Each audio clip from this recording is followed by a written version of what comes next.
hice a lo largo de la vida fue mucho de deportes como deportista y después me gustó mucho eso y bueno, busqué capacitarme y especializarme para la enseñanza.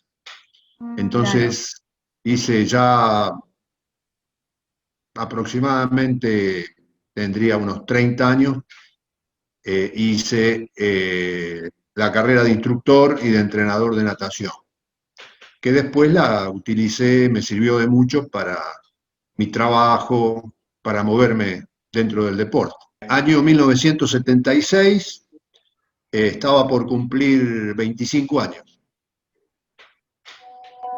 Sí, la dictadura, el golpe militar fue en marzo del 76 y yo en junio de ese año cumplí 25 años. Así que tenía 24 en ese momento. En ese momento todavía con algunos rasgos de la parte técnica, estaba trabajando en la oficina técnica de la empresa Witzel, una celulosa acá en Zárate.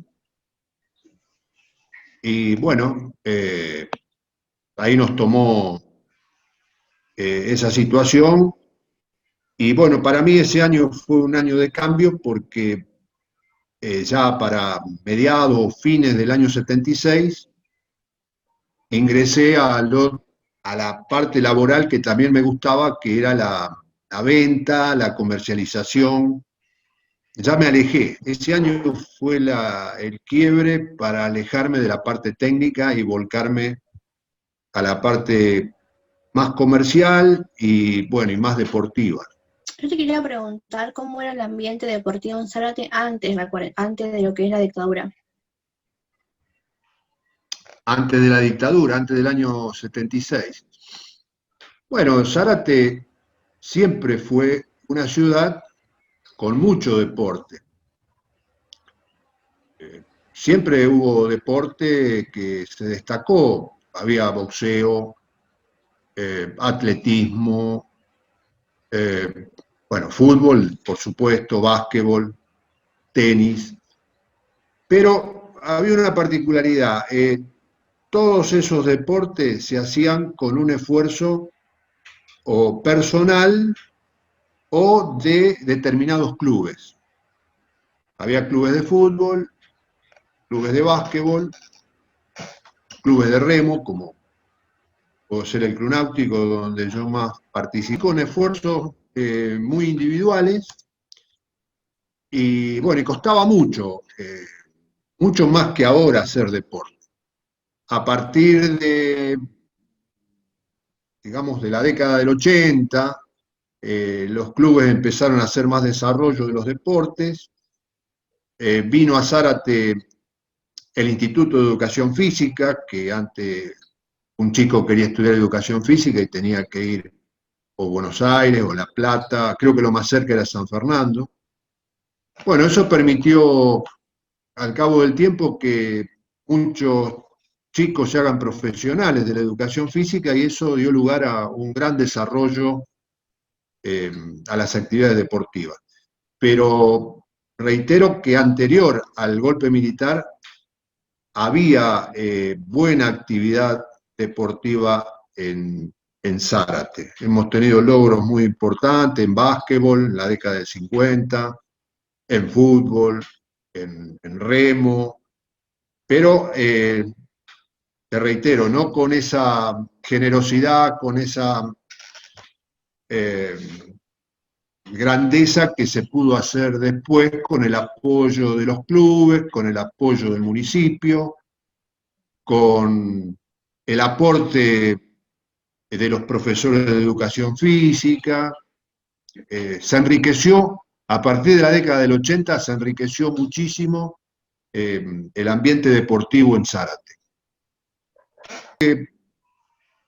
Puedo decir al respecto, no hubo a nivel deportivo, no hubo un cambio muy importante o muy notable porque yo empecé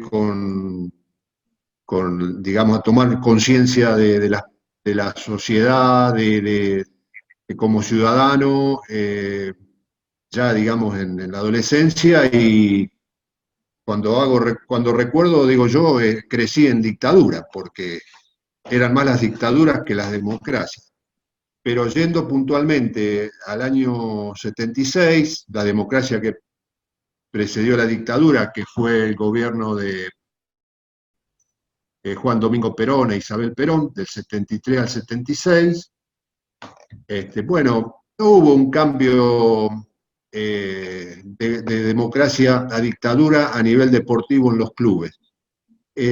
Tengamos en cuenta que la dictadura eh, hizo mucho hincapié en instituciones no tanto deportivas, sino más bien vayamos a bibliotecas, ateneos, docencia, en fin, en todos esos lugares donde se trabajaba con el intelecto, se trabajaba con la mente de las personas, ahí la dictadura puso mucho énfasis en ver qué se transmitía, qué se decía, qué se enseñaba.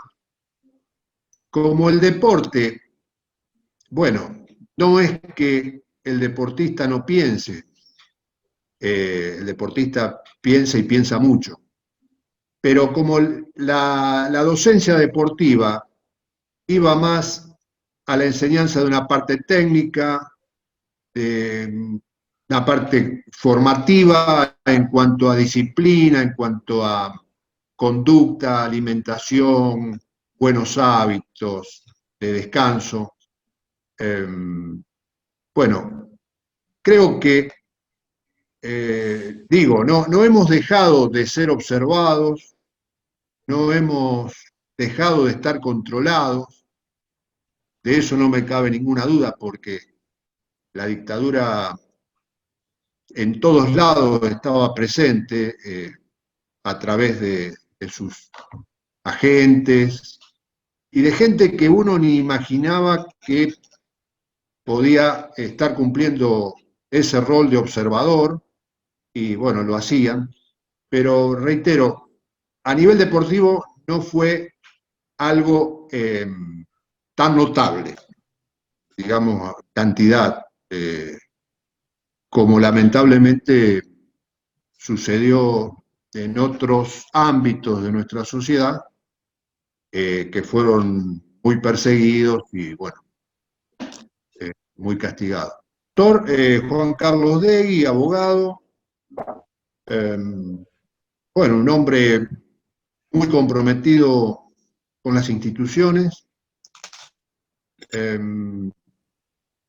hacía un trabajo de asesoramiento y sí, debo aclarar que siempre lo hacía de honores. Las cosas ahora cambiaron, pero antes era un honor, era una distinción para un profesional poder asesorar a una institución y hacerlo de manera gratuita. Enaltecía su persona, su profesionalidad. Y bueno, Náutico tuvo la suerte de contar con sus aportes entre el año 70 aproximadamente y el año 75, 76, bueno, hasta que se produjo su detención. Pues Juan Carlos primero fue detenido, permaneció un tiempo encarcelado y luego la dictadura simuló darle la libertad, eh, y bueno, hicieron figurar como que había salido de la cárcel y por la otra puerta que salió lo volvieron a secuestrar en ese mismo momento, y a partir de ahí nunca se supo más de él.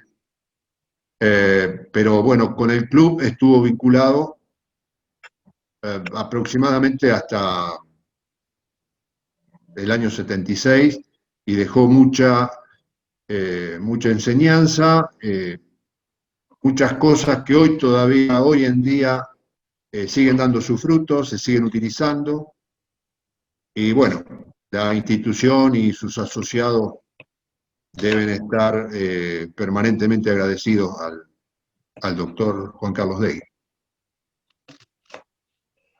¿Qué cosas perduran, si nos puede mencionar algunas, ¿no?, de los aportes de Juan Carlos para el club?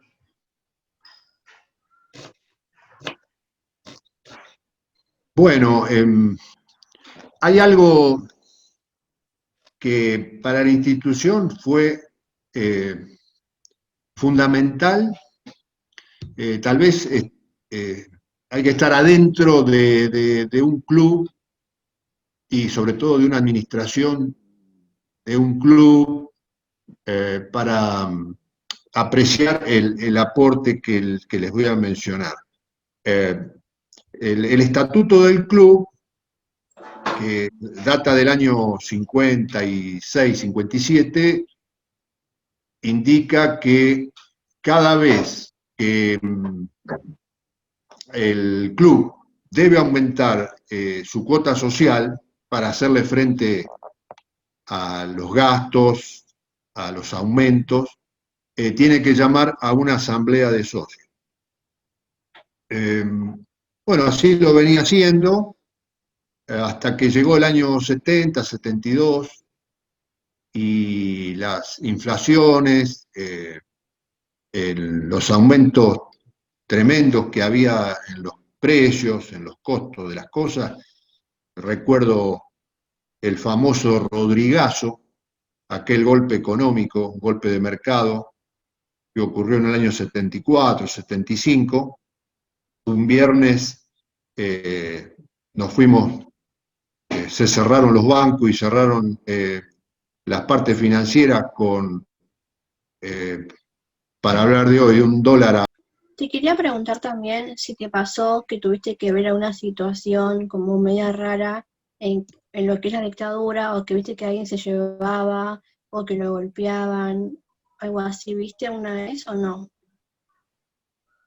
Lamentablemente sí, me tocó y muy de cerca porque nosotros en la familia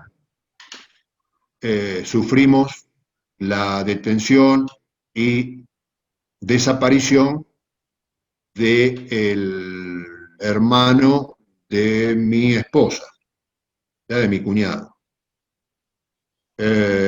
Sí, fue una cosa que la vivimos muy de cerca. Este chico que en ese momento, en el año 77, que fue su desaparición, tenía 22 años, estudiaba medicina en Buenos Aires.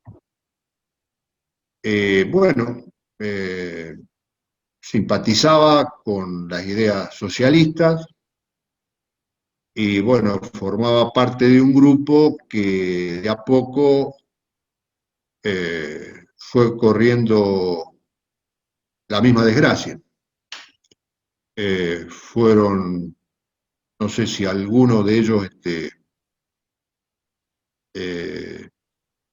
zafó de esa situación, pero un grupo de aproximadamente 10 muchachos y chicas a lo largo de los años 76, 77 y algunos 78, lamentablemente sufrieron esa desaparición forzosa. Así que todo ese proceso lo vivimos en familia muy, muy de cerca y bueno, hasta el día de hoy, 43 años han pasado, nunca supimos cuál fue su final y menos dónde pueden estar sus restos. Qué feo.